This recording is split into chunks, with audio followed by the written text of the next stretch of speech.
Bonsoir, vous êtes élu. Bonsoir. Les centristes du 15e arrondissement de Paris pour la sécurité. Alors je sais que vous aviez envie de réagir à ce que disait à l'instant Guillaume Fabre, mais d'abord moi j'avais une question toute simple à vous poser. Est-ce que cette dalle Beaugrenelle dans le 15e arrondissement de Paris, c'est un quartier problématique ?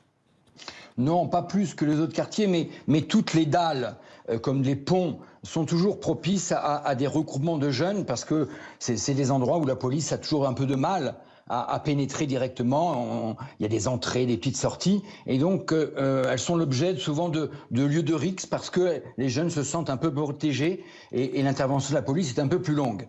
Et c'est vrai, comme le disait votre journaliste, on assiste depuis quelque temps à une remontée du nombre de rixes. La veille, on avait une rixe entre le 14e et le 15e. Alors vous voyez, c'est des risques à la fois entre arrondissements, c'est des risques entre collèges, c'est des risques entre lycéens. Et donc on en avait un entre le 14e et le 15e la veille, le 15e et le 16e également quelques jours auparavant.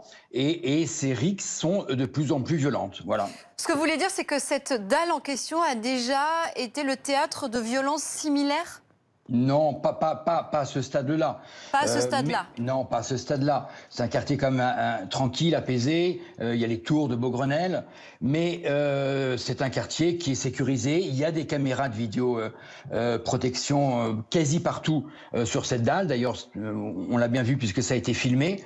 Donc non, voilà, il y a des rixes dans d'autres quartiers, même du 15e.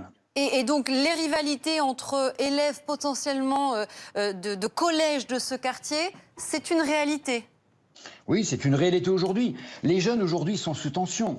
Les jeunes aujourd'hui ne peuvent plus aller au sport. Les jeunes sont obligés de rentrer très tôt chez eux. Ils peuvent plus s'exprimer, ils peuvent plus se défouler.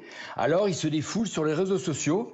Et sur les réseaux sociaux, quelquefois, il y a des appels comme ça, entre bandes, et ils se donnent des rendez-vous la nuit, la journée, pour essayer de batailler entre eux. Vous restez avec nous, Nicolas Jeantet, on va vous retrouver dans un instant. Guillaume Jeantet, vous vous êtes rendu sur les lieux de cette agression le soir même où cela s'est produit. Qu'est-ce que vous avez pu constater? Quels souvenirs vous en gardez?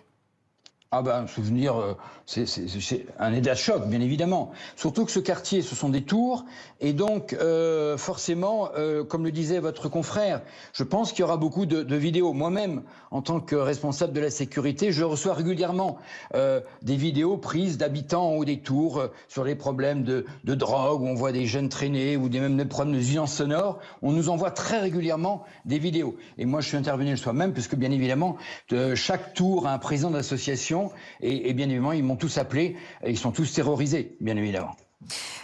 Merci beaucoup, Nicolas Jeantet, d'avoir été avec nous dans Week-end Direct.